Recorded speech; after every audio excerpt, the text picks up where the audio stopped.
What's up? You're listening to The Long Game, and I'm your host, David Lee Kim, co-founder of Omniscient Digital.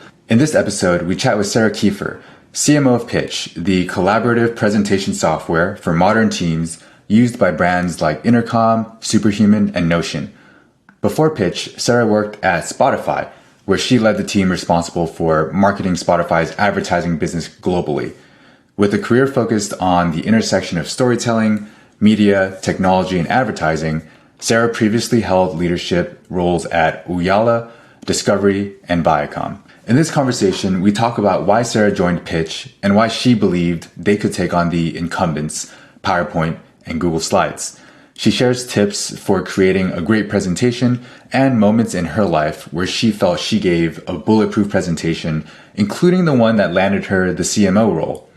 We dig into Pitch's go-to-market, which uses a combination of a very generous freemium tier and a pricing strategy geared towards businesses. She also has a very, very spicy take on product market fit at the very end. Here's my conversation with Sarah Kiefer.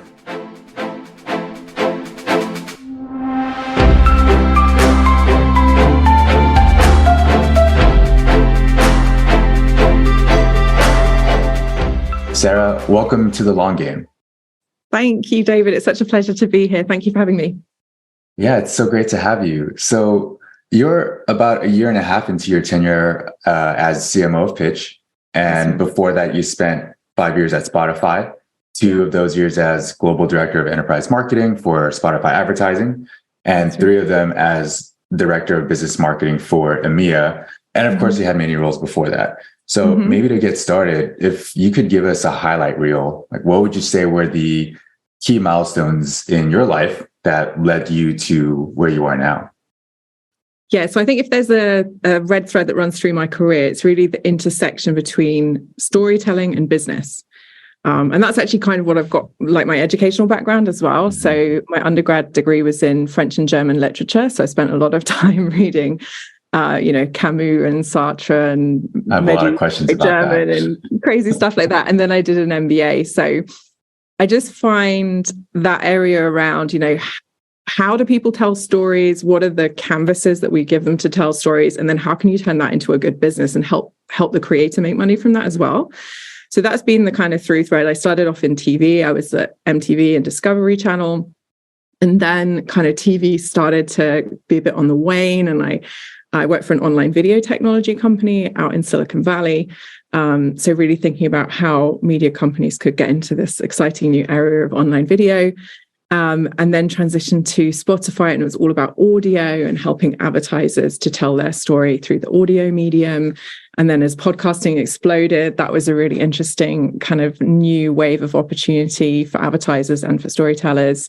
And then the opportunity came up at Pitch, and I was immediately attracted to it because that is kind of the true intersection of storytelling and business, because presentations is how we tell stories at work and how we get people's attention and how we cut through and how we persuade people at work. And yet the tools that we have to do that are often very frustrating. There's a reason that the phrase death by PowerPoint exists. And I was just so excited to join a company that's trying to do something about that and turn a process that can be joy-sucking and frustrating into something that's exciting and collaborative and a way to kind of reach your clients in a new and innovative way. So yeah, that's why I was excited to join Pitch. That's really cool. And I remember I tried out Pitch maybe 2 or 3 years ago. And I'm just the type of person that wants to try out new products. It looks cool. And I remember enjoying using a product and how it helped me make much more beautiful designs. But eventually I kind of just went back to Google Slides.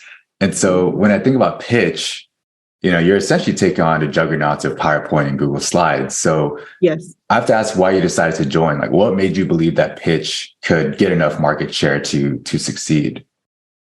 I think that what really convinced me was I could see Pitch addressing problems that I had myself experienced at Spotify in particular in my job.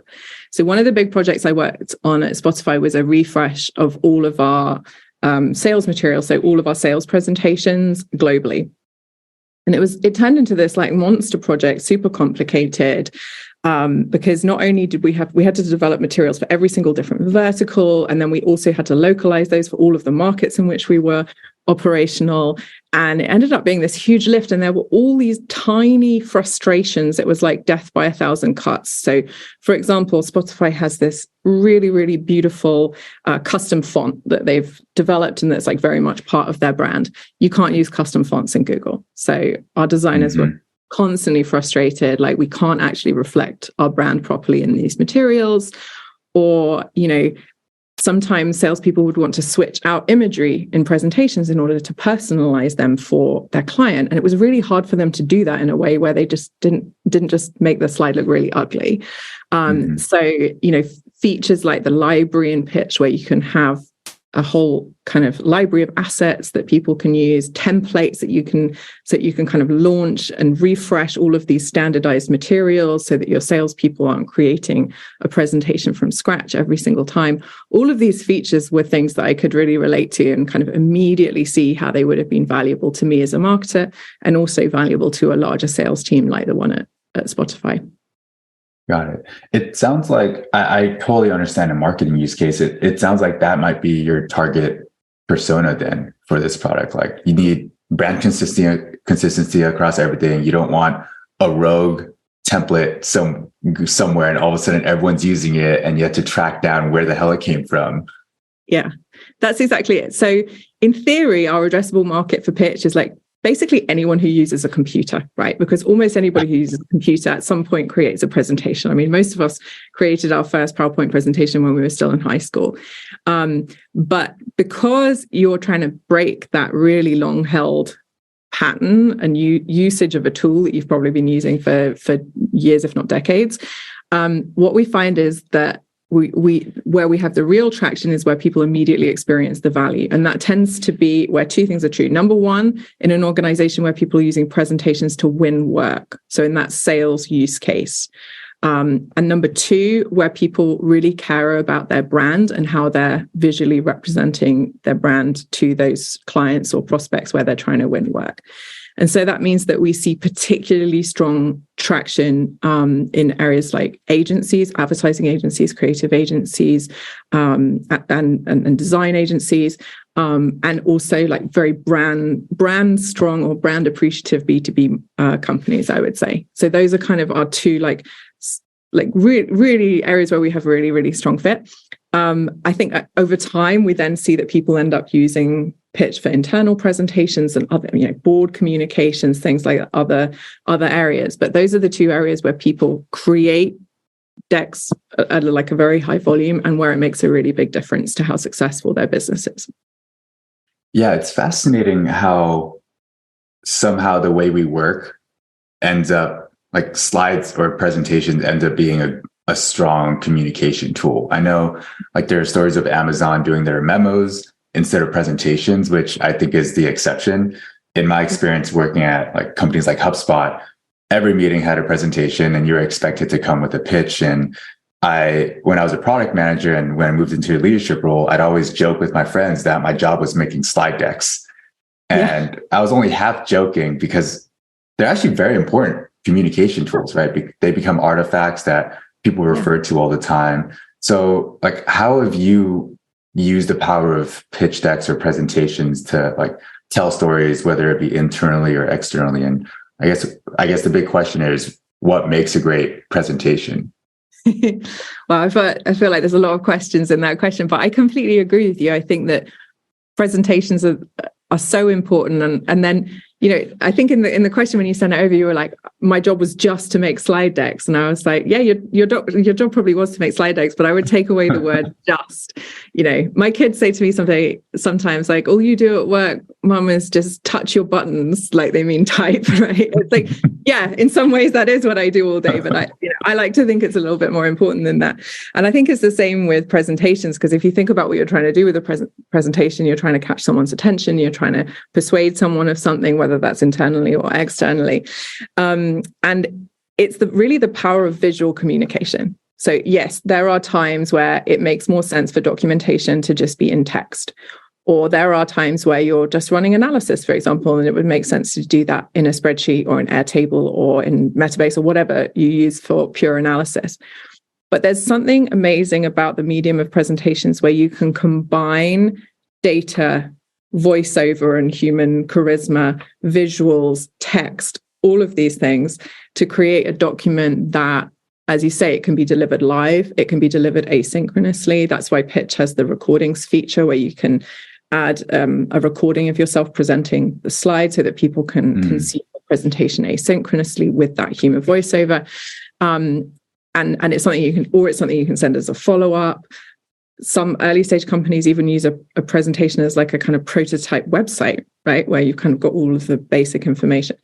So it's a combination of something that's really flexible, really simple, like almost anybody can create a presentation, and yet really powerful because it has all of those elements, that visual communication. You can add audio, you can add video, you can kind of, it's this canvas that kind of anyone can play on. I think your question about what makes for a good presentation is probably a whole other question that we can go down. A simple answer to that question is a good presentation is one that achieves the objectives that you have when you create it. And I think some of the worst presentations are the ones that are trying to do all of those different use cases that I just described in one and haven't thought about what the specific use case is that you're trying to achieve in that moment. So the classic one that I always say is the deck that you present in the meeting or on the Zoom should never be the same deck that you send as follow-up. Because what you will, like, there should be an awful lot less text on the slide for the one that you present in person. Like, you can almost think of the one in person as more like that Steve Jobs, he's got that one beautiful image behind him and he's talking like hugely charismatically about his point. And it's about human connection and it's about understanding the audience and communicating in ways that they understand. Whereas what you send as a follow-up is more likely to be very detailed, contain information, act as a reference for the future. If you're selling, it's almost more like a catalog that you're sending afterwards for people to refer back to. So that would be my number one tip with presentations is like really sit down and think and preferably write down like, what am I actually trying to achieve with this presentation? Like, how is my audience feeling? What message am I trying to get across to them? What does success look like at the end of this presentation? Yeah, it's honestly something I could be doing better at myself. So I feel like this conversation, yes, we're talking about pitch decks and presentations, but it's really about communication and how do you have clear communication? It's funny, you were talking about how presentations somehow combine the ability to put data and words and human connection and visuals all in one thing. And my mind kind of went off on a tangent and imagined someone trying to give an inspirational presentation with a spreadsheet, which I don't think I've ever seen that in my life, but I'd be fascinated if someone can do that. And you mentioned when you have a presentation, the signal of a great presentation is one that helps you achieve the goal you have in mind. And what comes to mind right now in the midst of the current macroeconomic situation, startups who are trying to raise funding and a pitch that can make or break a company, essentially. Yeah. So maybe if we narrow in on that use case of, startups, founders hoping to present something that will get the next round of funding, what sort of tips do you have for them? First tip would be probably don't start in a deck. Start on a whiteboard or in a Notion doc or in a Google Doc and sketch out the story that you're trying to tell. So we actually have some great resources on the Pitch website that would point you towards with we have a guide about giving advice on how to put together your pitch deck. And we also have a ton of examples of great pitch decks, which can sometimes be more useful than reading like how to documentation. It's just to look at how other companies have done it and think about what you like and what you don't like. But my number one tip would be sit down and write the story, like write the headlines for each slide. It shouldn't probably be more than 10 slides long. So really force yourself to get really disciplined about like what you're trying to say and how you're going to break your story down across those 10 slides.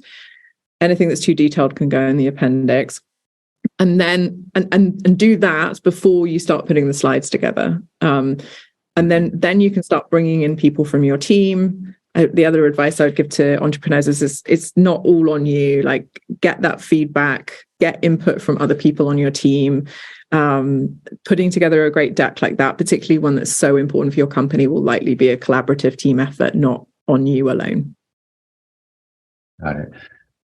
Can you think of a moment, or does a moment come to mind when you gave just a bulletproof presentation, you just walked away like, oh, that was the best I've ever done? Yeah. Does any moment come to mind? I mean, one I was particularly, we had to, so when you join Pitch, you have to do a challenge as part of the interview process. And I essentially had to kind of lay out my plan for what I was going to do as CMO at Pitch. And I mean, talk about a high pressure environment. It's like you're applying for a job at a presentation company and you have to give a presentation. That was pretty nerve-wracking. So I'm really proud of the job that I did there, and kind of laying out a clear message of what I wanted to achieve and kind of what my values are and my principles are as a leader as well. And doing that in a way where the slides also looked nice. Pitch has very, very high design standards as well. So I'm pretty glad that I paid attention to that at the interview process. That one definitely stands out. I think other presentations, like more kind of pitch presentations, would be when I was at Spotify, I used to sometimes work on some very high level pitches that we would do for top brands that we were trying to win for major sponsorship opportunities or partnerships that we wanted to do with them. And I always loved working on them because it was an opportunity to take our kind of standardized sales materials and standardized messaging and really personalize that for the audience. That would be another kind of tip I would say. Like, if you're a salesperson and you're delivering a presentation to a client and you haven't changed anything in it for the client, it's going to be a bad presentation. Doesn't matter how beautiful or how wonderful your standardized template is. If you haven't personalized it so that the client really, or prospect really, gets that feeling that you've thought about them and thought about what information is going to be useful to them, then that's going to be a bad presentation. So yeah, getting to deliver, like be involved in delivering some of those kind of big proposals was always really exciting, particularly when you see how the meeting then actually plays out, because quite often, like a really good presenter will not just go through the slides, right? It's about a dialogue with the prospect or client, and you might jump from slide 20 back to slide 5, and you're asking questions, and you have the confidence to say, actually, let's skip past slide 6 because what you've told me so far, that's completely a terrible idea. And that kind of being able to adjust in the moment. So those are the ones I'm particularly proud of. It sounds like they clearly worked out. I want to dig more into that presentation you gave when you were interviewing for Pitch for a few reasons. One, this is your first role as a CMO, which I imagine there was a lot of thought that went into, how do I present myself as someone ready to take on this role? Yeah. 2, I think it's important to call out, I know for a lot of my female friends, going for that next title is often something that they don't feel ready for. And so I want to point that out. I know you've spoken about that in other interviews and making sure there's a lot more diversity. I think it's getting better, but there's still a lot of work to do. So we'd love to hear about what went into that presentation. What were the key things you wanted to make sure you communicated to show like, hey, I'm ready for this role, and I have a strong vision and plan? Yeah, your point about kind of feeling not ready for the role very much resonates with me. In my mind, when I heard about the job at Pitch, I was like, oh, that sounds cool. That's the kind of thing I was thinking I would do in 2 to 5 years from now. And I was like, I don't know if I'm ready for that yet. And then I kind of read the job description and was like, actually, kind of 90% of this, I do fulfill the requirements. Like, maybe I should actually go for this. So yeah, if I don't give this to anyone thinking like that, if you're thinking like that, go for it. Like, what's the worst that can happen? You just don't get the job. And then you've had the practice. And actually, about 6 months before I went for the role at Pitch, I had gone for a different role and I hadn't got it. And that was a really good like practice run, actually. And so yeah, I would just encourage anybody who's looking for their new role, like don't be afraid to go for those practice runs, because you learn every time you go through a process like that. But yeah, I think the things that I got across in that deck was, number one, that I had a really clear plan for like what I was going to do in my first 90 days, like almost mapped out like what I was going to do week by week.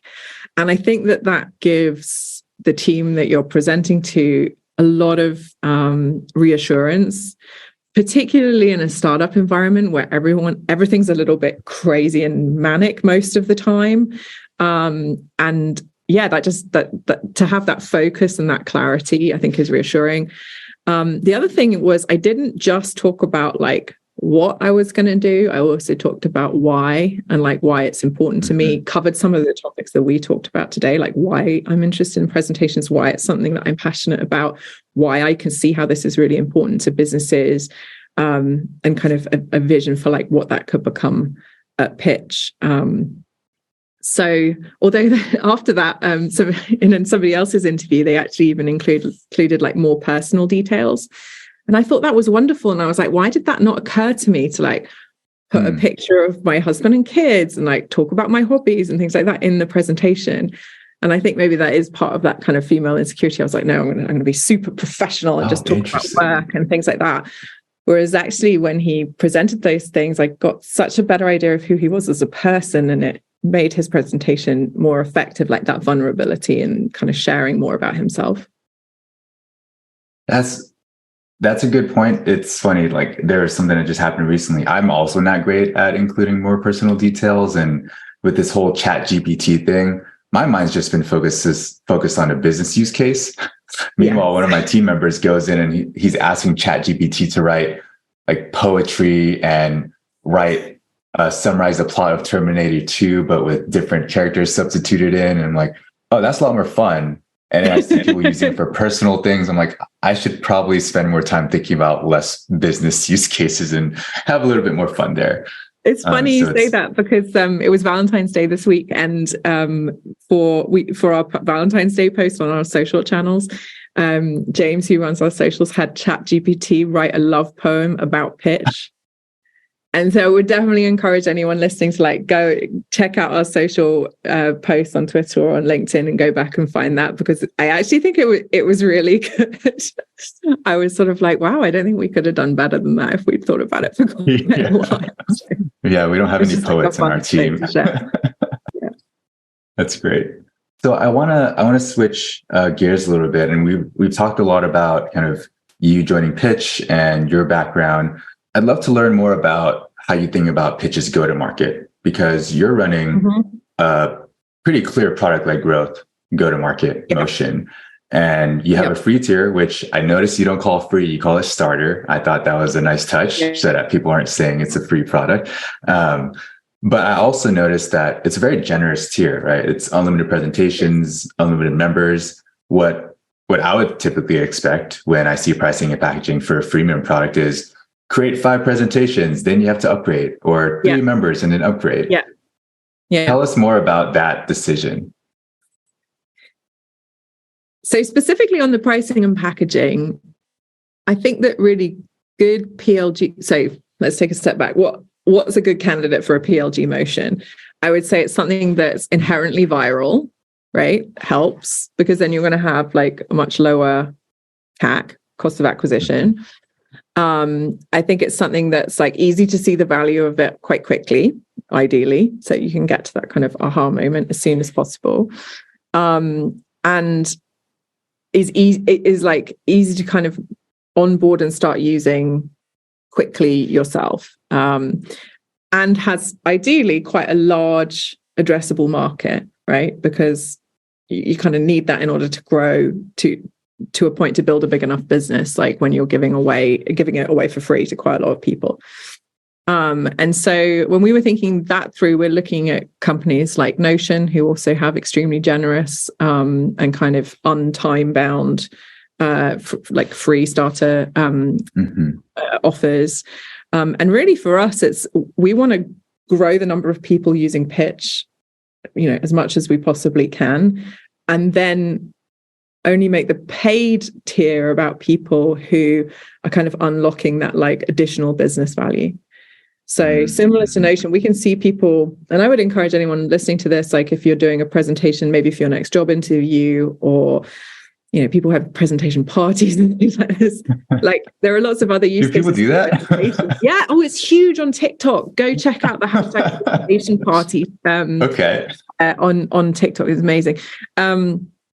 And, you know, so go and use Pitch for that. And then eventually we think that you will undoubtedly want to start using Pitch in a work environment where you're going to have to, you know, kind of break through this bias towards these tools that people have been using for ages and ages. And we kind of have to give people that opportunity by kind of helping them to see how much better Pitch is for free. So that's how we think about it. We want as many people to use it as possible. And then when they start seeing the business value, that's when we start thinking about monetization. It's interesting what you were saying about like calling it starter rather than free. We're actually kind of rethinking our homepage a little bit at the moment. And one of the challenges we have right now with feedback from kind of user testing is that that's not really clear that it's free. People still assume with all of our prototypes, they still assume that they're going to have to pay for it because they're like, it sounds great. How much does it cost? And it's like, well, it's free. And I do hear that a lot when I talk to people about Pitch. I'm like, go check it out. It's completely free. And they're like, but how are you making money? Like, how do you I'm have surprised that's still a question. I'm like, it's quite a common business, you know, it's quite a common business motion. But it definitely, as a marketer, it's been fascinating because so much of what I was used to with like traditional enterprise B2B, or even at Spotify, which had its own dynamics as a platform business with so many other stakeholders in the business. You know, you had artists and podcasters and users and the labels and all of these other considerations. PLG is also a completely different motion, and a lot of the traditional things that you think about with B2B enterprise sales in particular, and like how does marketing work with sales and pass leads to sales, you kind of have to rethink that completely. So it's been really interesting. I do want to dig more into how your experience at Spotify translates. Before that, what's fascinating, I just want to give you some props. I mean, what's fascinating about what Pitch is doing is you're getting people in, you're kickstarting a growth loop. They share their presentation with their team, and eventually they're like, we should probably be able to share this publicly or get more analytics or something with people we're sharing it with. And the thing that's also fascinating is I noticed that you have a bunch of templates, you have resources on how to create better presentations.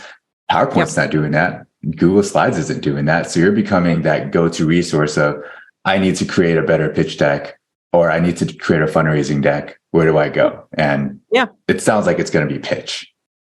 I hope so. And that's what I think about a lot with marketing, is like, how can you create something that's useful? Like what we're trying to do at Pitch is make it easier and quicker to produce better presentations. And one of the best way to do that is with templates, right? So you've already done some of the hard work about like how you structure it, what the design should be, all of those things, so that you're not spending your time moving blocks around on the slides. Instead, you get to think about like, what's the story you're trying to tell, because somebody's already done some of that work for you. And obviously they're adaptable. You can change the colors, make them more on brand, but you're kind of not starting from a blank slide. And yet the design of it, you know, all our templates have been designed by talented designers. So even if you're not a designer, you're going to end up with something that's a lot more attractive than if you had sort of started from scratch yourself. And the great thing with that is it fits in really nicely with the PLG motion, because our template gallery is also really optimized for SEO. So our templates typically kind of come kind of quite high up the rankings for very common things that people are searching for when, you know, their boss has just told them, can you do a deck on our marketing strategy for this year? And they type in, you know, marketing strategy deck template, you know, Pitch will come quite high up, and that will give you a way into the product like straight away. Yeah, that's a great programmatic SEO play. I love it. I did also want to ask you, you touched on it earlier. At Spotify, you were marketing to large companies, large advertisers. You also manage I mean, Spotify, I don't know how y'all did it, but you have to deal with the record labels, the artists, the internal stakeholders, and there's so many stakeholders. And now at Pitch, there are probably fewer complicated dynamics and stakeholders involved. And you're also selling to a very different type of buyer. So what translated? What was that transition like? The first thing that springs to mind is the culture. I think the culture at Pitch and Spotify are very, very similar, actually. Like, really care about the brand, really care about the mission of what we're trying to achieve. Like, zero tolerance for assholes. And I hope I'm allowed to swear. I don't know if I'm allowed to swear. Yeah, of course. You can swear all you want. Just having fun while building something great. That's kind of the first thing that springs to mind. I think also a focus on design and creating this platform, because Spotify is all about creating a platform for other people to be successful. And how do you do that? And that's been, the same for Pitches. Like, how do we create this tool that helps other people create beautiful and effective things? And so that's definitely been a similarity, but there are a lot of differences. I have a much smaller team now. Everyone is pretty much in the same time zone, which is a relief after Spotify. I had someone in Sydney and someone in LA so that on my team. So that was really hard.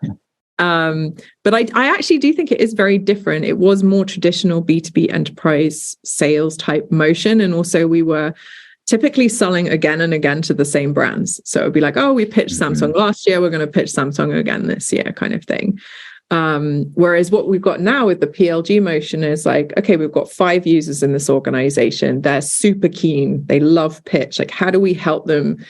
How do we support them to grow adoption like more widely in their organization? Or the other thing that I spend a lot of time thinking about is like, I'm responsible for driving signups for pitch, but what type of signups are going to find success quickly in pitch and then adopt it and then engage and then found a workspace that then expands, right?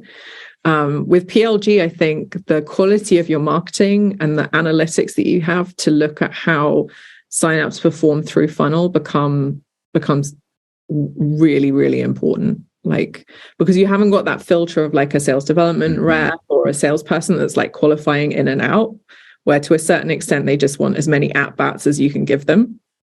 Because our salespeople don't talk to people until they're already using the product. It's like a completely different motion. So you really have to understand, like, how are my channels performing? How do those signups then convert, through funnel, et cetera, et cetera. Yeah.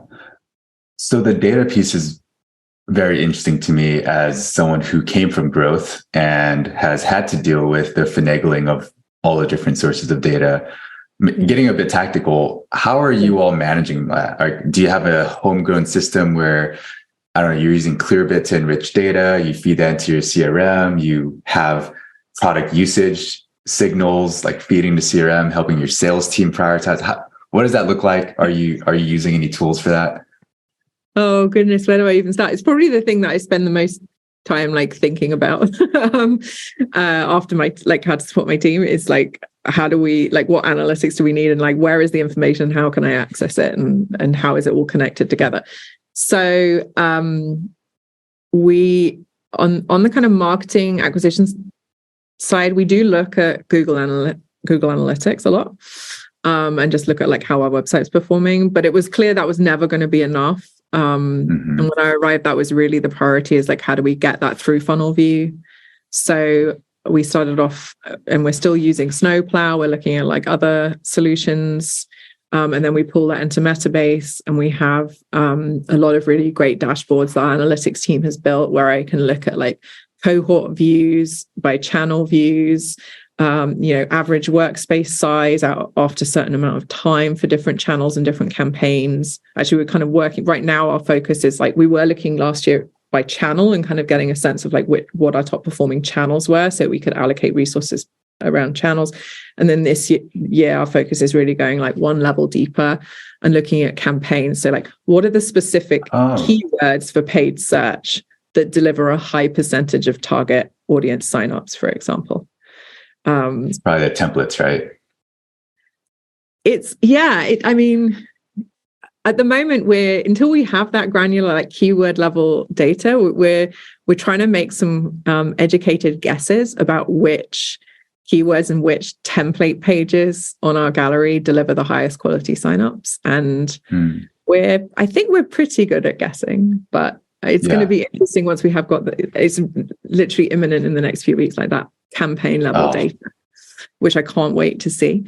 It's also possible we'll see it and actually the quality is probably may be very similar across keywords, and then it'll be like, okay, this huge effort of analysis only to discover that we're always going to be delivering this percentage of target signups, and there's limited opportunity for us to optimize, which is also, I mean, you come from growth. I find that to be that's it's good great to know, right? That, right? So you know, not to spend more time on that. Yeah, no more time on that. We've done our best with that, onto the next thing kind of thing, which is also really important.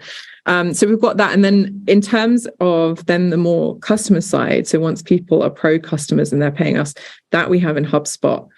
And there we're working on how do we combine information about how they're using the product with commercial information, like are they paying monthly or annually? How many seats do they have? Has that gone up or down? And then kind of overlaying like how active are all the seats within that account? When are they coming up for renewal? To kind of help our customer success and sales team like pass through, like who should I call today, basically, and who can I help, and who's great and doesn't need a call from me today. How can I prioritize?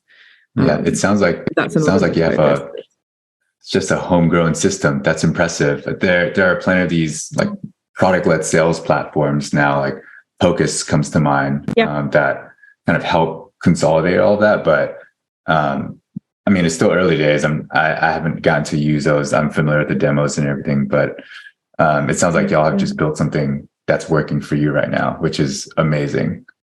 Yeah, I think built is generous. I'd say cobbled together something that's working for us. And getting the job done. Yeah, I think before you're ready for that, you've also got to really have an understanding of it. So one of the things we're thinking about right now is customer health score, right? And so we actually have a request into the analytics team to build an approach to customer. And we've got a hypothesis of what are the things that we should consider within a customer health score. But the first work we have to do is for the analytics team to actually see like these things that you think are good indicators of customer health, are they actually? Like, let's look at are those things actually correlated with customer health? And then we'll go from there. And then we'll probably have to iterate that over time, right? Because your early adopters maybe also don't behave in exactly the same way as you start across the chasm. So we're going to have to probably adapt that over time. But I think that's what is exciting about things like Focus, is that ability to kind of learn and iterate over time, right? I love it. So I want to pivot us again. We just talked a bit about Pitch, the product, and what you're working on there. I want to ask about remote work, because I listened to one of your previous interviews and you mentioned Pitch is 100% remote.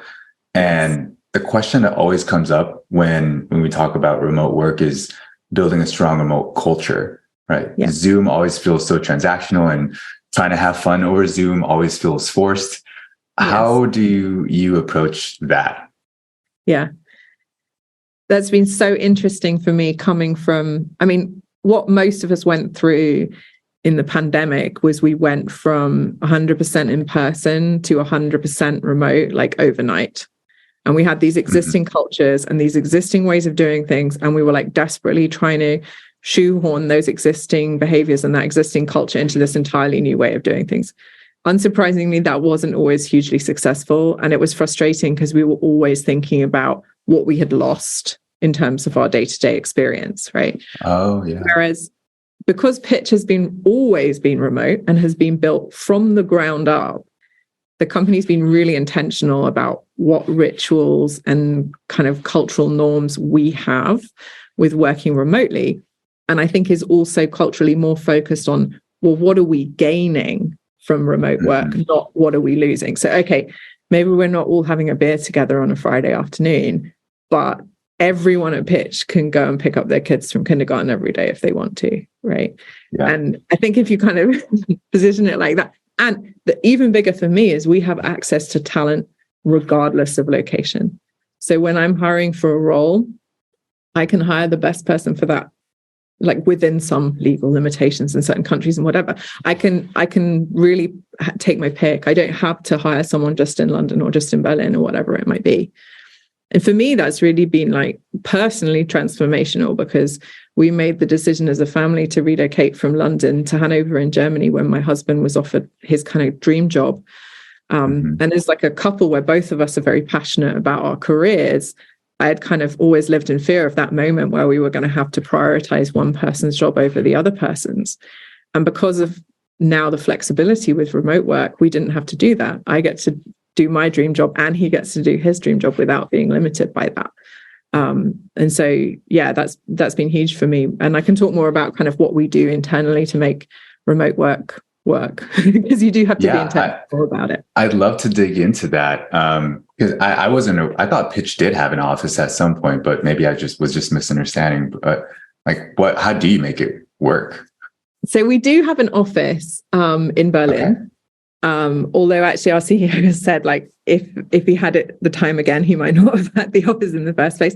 But we do use it for offsites when we get the team together. So twice a year, we do get together as a team. Once as a smaller kind of department. So I do a marketing offsite where we all get together in person. And once where we actually get together, the whole company together. That's coming up in September this year. Last year, it was in Lisbon in the summer. And how frequent is that? Just once a year? Or so once a year for the whole company, and then once a year for the smaller team. So we do have that in-person time. And I do think that is important to build those kind of in-person relationships and to avoid that sort of element of being transactional that you mentioned. But you can imagine, like, the money you spend on having some huge office that has space for everyone, you can spend that on, we all went to a hotel near Lisbon and had an amazing time and had all of this programming and just had the time to get to know each other as humans, rather than doing it more as a kind of work thing. So that's the first thing that we've got set up. Then there are smaller things. So I think we're really excellent at documentation. So how you're in the office and you're like, oh, how do I book like vacation time again or whatever?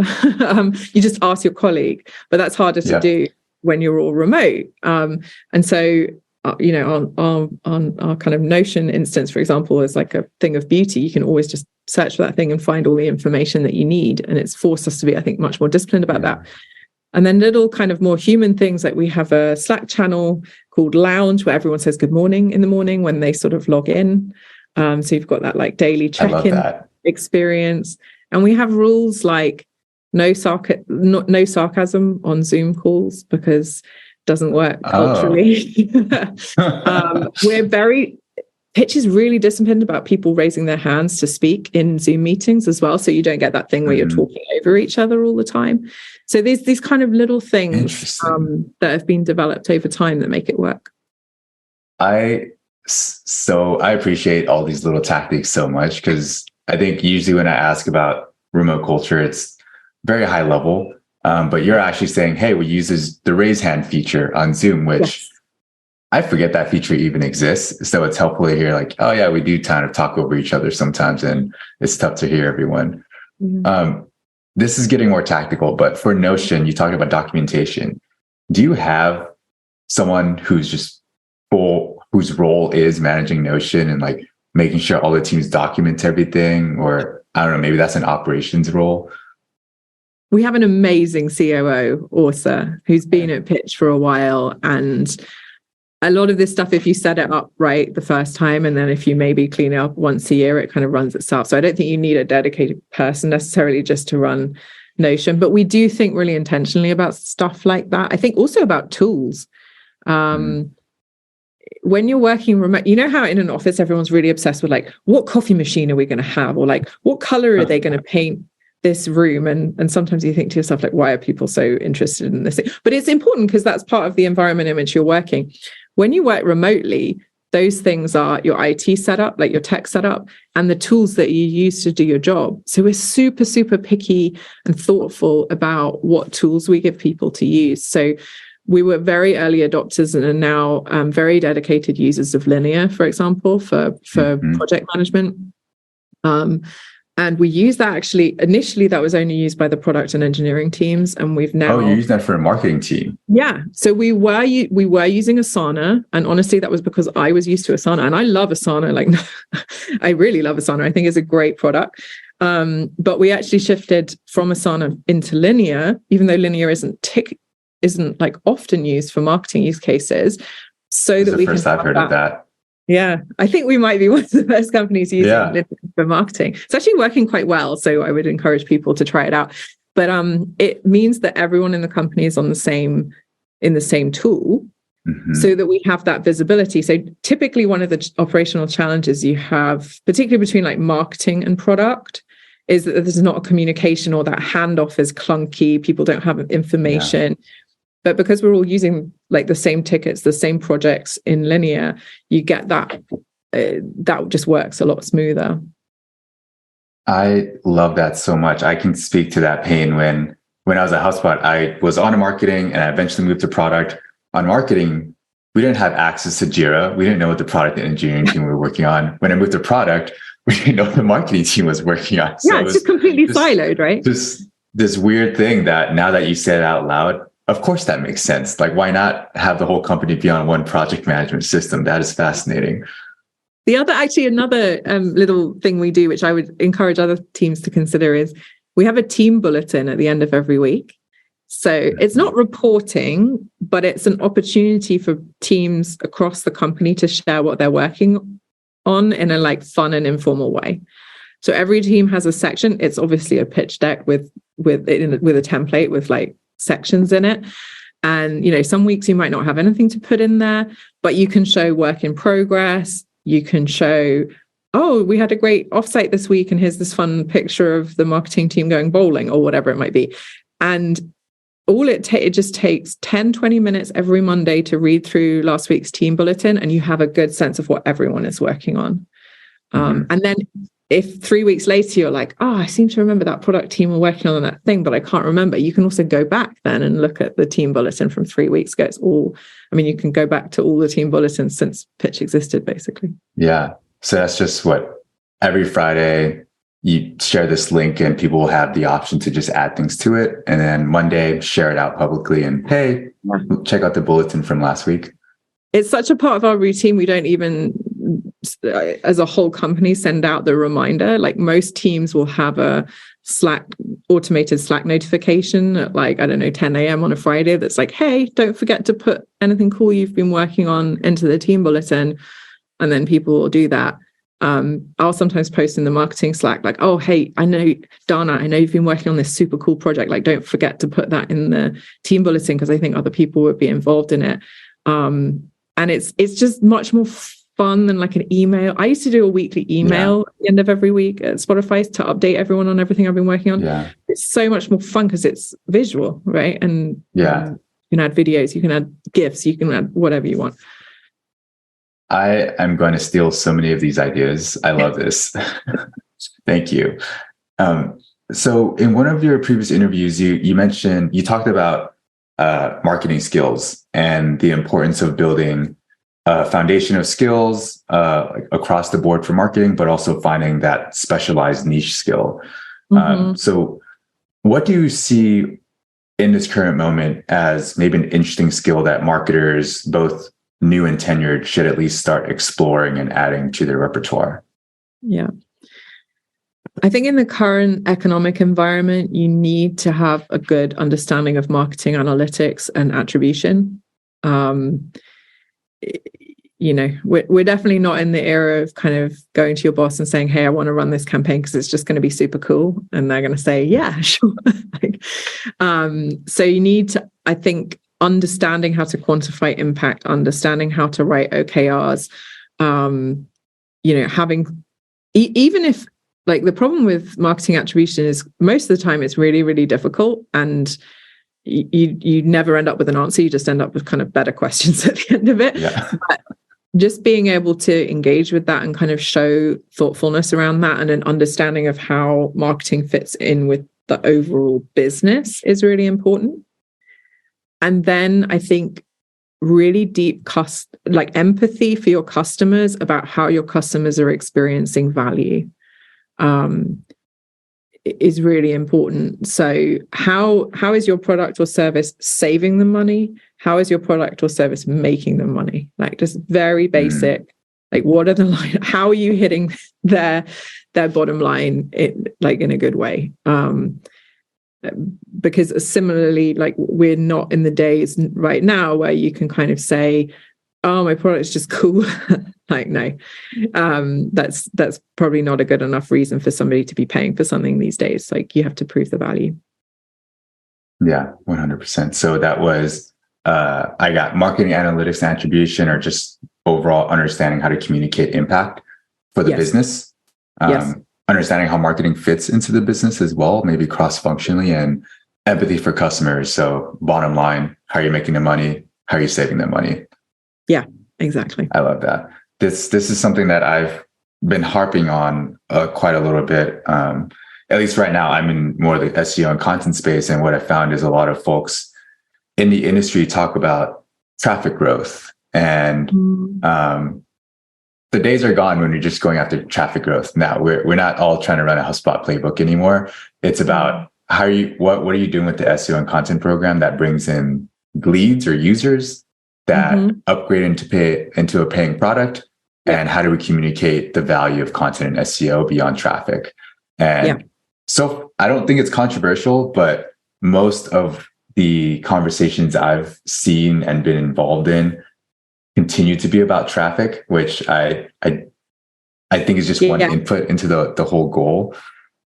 Because it's not even, if you can get people away from just thinking about traffic, they tend to be like, oh, okay, so it's about conversions. I don't think it's even about conversions, it's about quality conversions, right? So you really need to be tracking it all the way through. And I think the other thing, though, that worries me at the moment, like, there's so much marketing science that proves that the companies that do really well are the ones that continue to invest in brand through a downturn. Like, it's just been proven over and over again. So what I wouldn't want anyone to conclude in the current environment is it's all about performance marketing. It's all about only SEO for the purposes of conversion. Like, SEO also has a role to play just in brand awareness. Advertising has a place to play in brand awareness, also for B2B brands, right? Not just for CPG brands. I do wonder, just to play devil's avocado, as some like to say. You were talking about how marketers need to communicate impact, and I find that brand tends to be the thing that people don't feel as comfortable with in terms of communicating impact in raw numbers, right? It feels a bit fuzzier. So maybe contrasting with the conversation we had just a couple of minutes ago, how does one make the case for these brand initiatives? Yeah, this has been an interesting ongoing. I'm putting you in a hot seat that I have with our CFO. The first thing I would say for anyone, just practically for anyone coming into a new marketing leadership role, is there may be a phase where you have to prove that you can deliver the short-term value before you get you are in a position where you can argue for no, I really need to do this long-term brand thing. You might have to do 6 months or a year of proving, I can reduce our cost per target sign up by 50%. And then suddenly you'll probably find that your CFO is quite willing to talk to you about other things. I don't actually model it out. I think if you go into those conversations, or maybe you're having it with the board or the CEO, I don't want to be rude about CFOs, it could be with anyone you're having this conversation. If you just go in and you say, we should do this because it's just really good for our brand, that's not a very strong argument. If you go in there and you've actually modeled out the business case and you're like, we can increase our direct brand word of mouth traffic by this much over this period of time if we invest this much in this kind of brand awareness channel over this period of time. Or here's my roadmap for, we're going to test podcast advertising, we're going to test newsletter sponsorships, purely from an awareness, purely on a basis of cost per quality impression. But then here's how that's going to have an impact on all of these line items that feed into our ARR model or our overall business model. And I would say, try to widen the conversation when you're having that conversation beyond just a year. Most companies, particularly most startups, are only planning like for the next year in detail. But with brand, it's a really long-term thing, right? Like somebody might see 5 of your brand impressions and not sign up for your product for another 9 months, which is going to push you out of this calendar year or whatever the latest phase you're planning for. And I know for some startups, like, you know, if you're running out of runway in like 6 months time, that's going to be a really difficult conversation. Like, right. I don't want to no bones about that.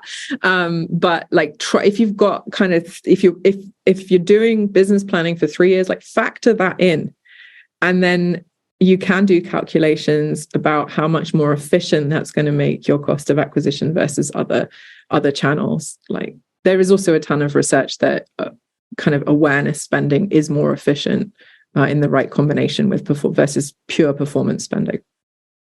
This is great. I feel like we just got a little sneak peek of what goes on in your head as CMO and making these bets and how to make the case for everything. It is like that. I think of it as a bit like managing a portfolio.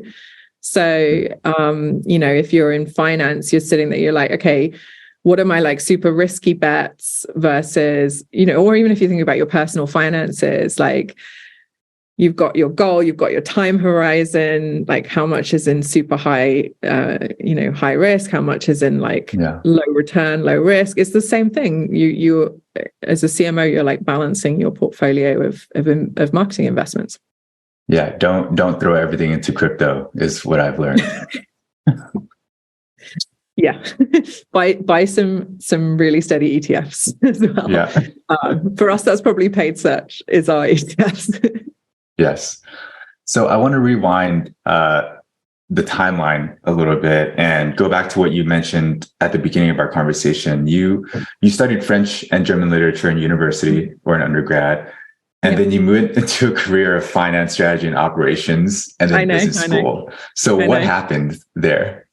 I know, it's a bit strange if you think about it. I mean, in between was a very short-lived and not particularly successful stint as a management consultant, which is probably best glossed over. But I was always really interested in business.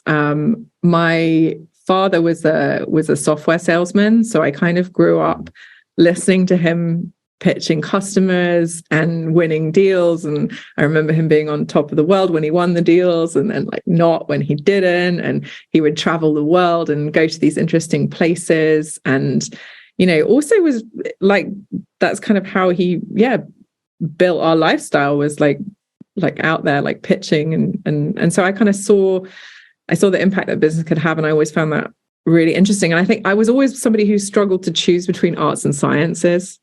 And I think that's why I landed on languages in the end, because it's an arts subject and I love reading more than anything probably. But it was also like a very practical thing. And the grammar has like elements of rules and things like that, where you get that same satisfaction of like, you know, when you solve a math problem. Structure, So it was that good combination of the two. So I think maybe it started, I lived in Paris for a year during my degree to improve my French. And I was supposed to be going to university, and it was when all the universities in France went on strike, very French.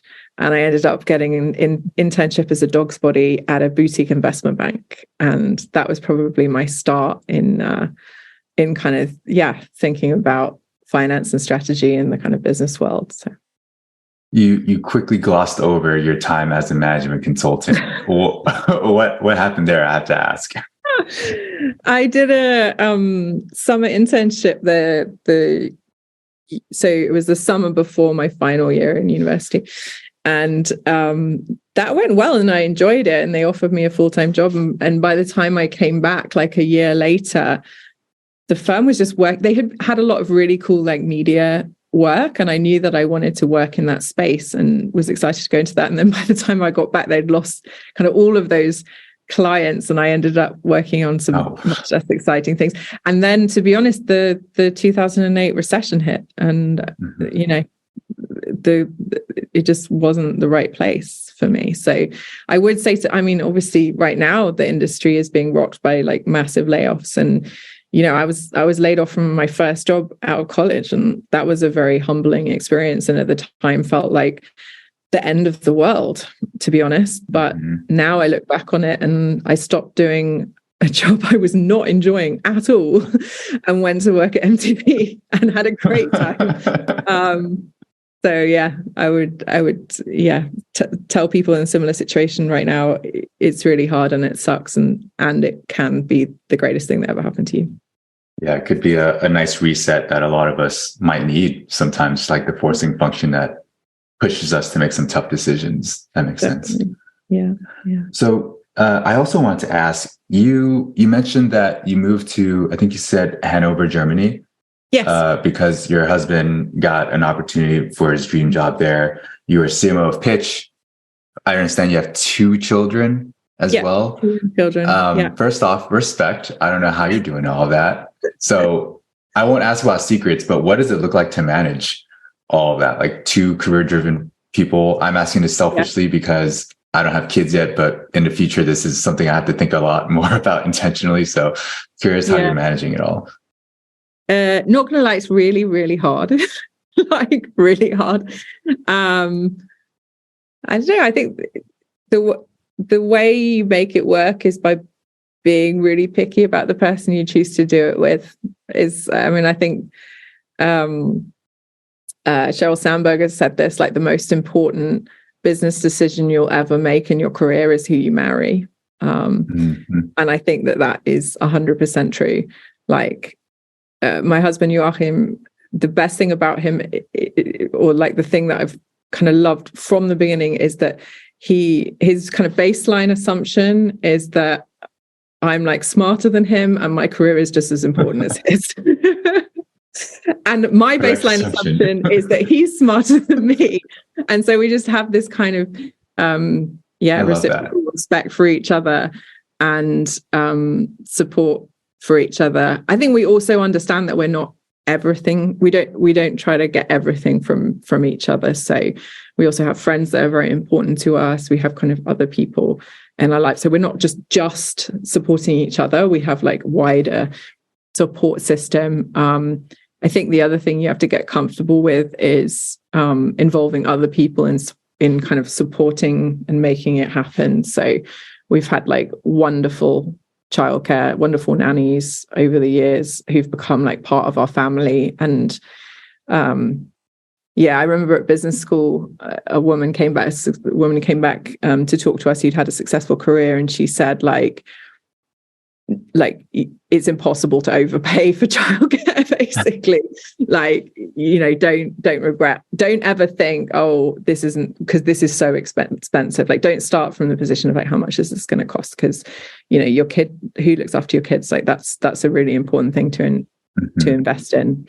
And definitely there've been times where that's probably meant that like me going to work or both of us working is like not necessarily financially beneficial sometimes. Like you're not really breaking even by the time you take childcare costs into consideration. And you have to kind of think for the long term and realize that you're not just working for the money. Like it's something that's important to you. So it forces you to think about like what's really important in your career. Yeah, I had a mentor. She was like COO of a large consulting firm here in Boston, and her husband is a Harvard professor, and they have 2 kids. And I asked a similar question. She said, it's normal for me to go to work and not be home until the evening for my kids. Like, they know that mommy has to work, and they also get to see like what it looks like to see a hardworking like set of parents and like kind of model that behavior. I thought that was an interesting reframing, right? Because it's not, oh, mommy's not home. It's mommy's working for the family and like modeling what hard work looks like, which I appreciated. She also mentioned it's a lot of work, but I'm selfishly collecting these tidbits of advice so that I'm mentally prepared for when I'm in that same situation. So I appreciate that. Yeah, I think it is. But there are also moments where it's really hard, where my kids are like, why are you still working? Why don't you spend time with me? Do you love work more than you love? Like, literally, these are things that my kids say. It's really, really hard. And I think, you have to believe in that long-term goal of like what you're trying to model for them. And I think it is also harder for women in some ways because the message that you get is that you're a bad mother. Like, no, very few fathers get that from society. Like, oh my goodness, you're still at work, you're not with your kids. But man, you get that as a woman, and you get it from other women, you get it from other mothers, you get it at the school gate. I think it's amazing that you have, an au pair that picks your kids. I could never let anyone else pick my kids up from kindergarten, and you're like, there's layers to that comment there, many layers. Yeah. So it's hard, but in the end, it's worth it. It's the bottom line. Yeah. I appreciate you opening up about that. I feel like it's something that, particularly for a lot of, at least the women I know who are very career driven, they share similar pressures. And it's kind of a lot they have to keep. As a man, I don't face that. So I'm like, why would people say that? But for them, they're like, no, you don't understand. This happens all the time. So I'm always kind of being educated about it too. And I think having empathy for where those kinds of comments come from. And I think sometimes it comes from, that person maybe being frustrated that they had to give up a career that they loved. Or on the other hand, like wanting to feel some validation for being a full-time parent, which is something that society is not very good at giving. Like, in general, it's like, do you work? Oh no, I stay home. Like, anybody who's ever spent time 100% at home looking after kids, like, that is work. That is some of the hardest work you're ever going to do. So I think in general, we need to all give each other a break and respect the decisions and different situations that we're all in. +1 to that. I love it. So I know we're coming up on time, so I had a couple closing questions for you. What's one opinion you have about business that you think people would disagree with? Great question. I thought about this a lot because I think this is a great question. I don't think product market fit is a real thing. Would be my controversial. Yeah. Whoa. Well, I did not expect that. It's kind of a concept that no one can actually define and no one really knows what it means. And the best you can kind of, because we spent a lot of time thinking about this pitch, the best that anyone can come up with is it's not a measurement, it's a feeling. But it's kind of like, okay, some days I feel that we do, some days I feel that we do. I'm like, and also I think it completely doesn't take into consideration the kind of go-to-market business side of things. Right? You can have a product where you have amazing business, like product market fit, and like everyone's like, I love your product, like give it to me.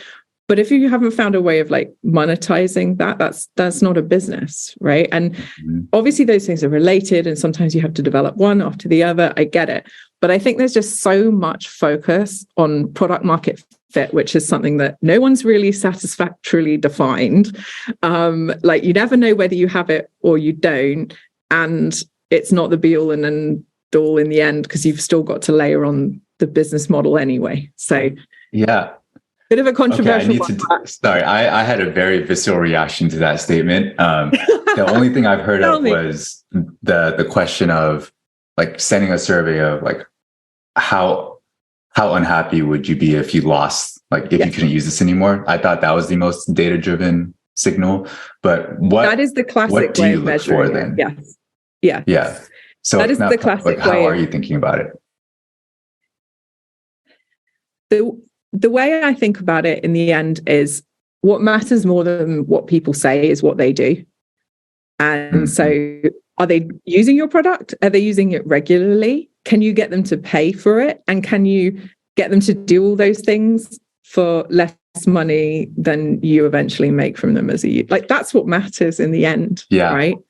What they tell you on a survey, actually, in my experience, the surveys, if you write them in a certain way, if you target them at a certain type of user at a specific moment, you can kind of get that number to be whatever you want it to be. Yeah. I think this was the spiciest take I've heard so far. I thought about so many different ones. It's great. I was like, I think everything I'm saying is a bit of a cop-out. Like, I'm going to say something properly spicy and that's it. No, that you have a very strong argument for why it's a silly thing to obsess on too much. Yeah. And I think the problem that I have with it is the binary nature of it. I think product market fit is a thing, but it's a spectrum. It's a complete spectrum. And you know when you really have it and you know when you really don't have it, but in between is, or you might have a hypothesis of like, I think it's here, like it's these folks, and then you might go hard on that industry or that persona and realize that actually, never mind, it's just they're the early adopters, it was a false signal. So that is fascinating. I'm going to think on that a little bit more. And I think there's probably a lot of companies right now who are wondering about it, because I think the other thing that can lead to product market fit is just like like you just found the right moment. And I think there were a lot of companies during the pandemic who like suddenly found product market fit, like, or thought they had like overnight, and now that's gone away. It's kind of like, do we still have that or not? Yeah. Love it. Okay. What is one impactful piece of advice you've been given? The one I always come back to, which a manager told me early on in my career, is a quote from Maya Angelou, which is that people will forget what you say, but they will never forget the way that you make them feel. And I think so often in business, we're trying to be the smartest person, the one who has the right answer, the one who does the most complicated calculation that leads to this kind of breakthrough in the business or whatever. And in the end, what matters and what makes you, I think, successful in business and successful as a person is how you make people feel. And did you make people feel better today? Yeah. There's a common theme, at least in the last couple of guests I've had on the pod, where one of the folks, his name's Gaurav, he was head of growth at Superhuman. He was talking about like love-led growth. Like, how do you just love your customers so much and treat them so well that they just want to keep using your product, and like they'll be understanding if there are bugs and all of that. I love that philosophy towards life and work. Let's just be better towards each other. Yeah, just make people feel something, right? Yeah. You mentioned that you love reading earlier. So what's one book you'd recommend more people read?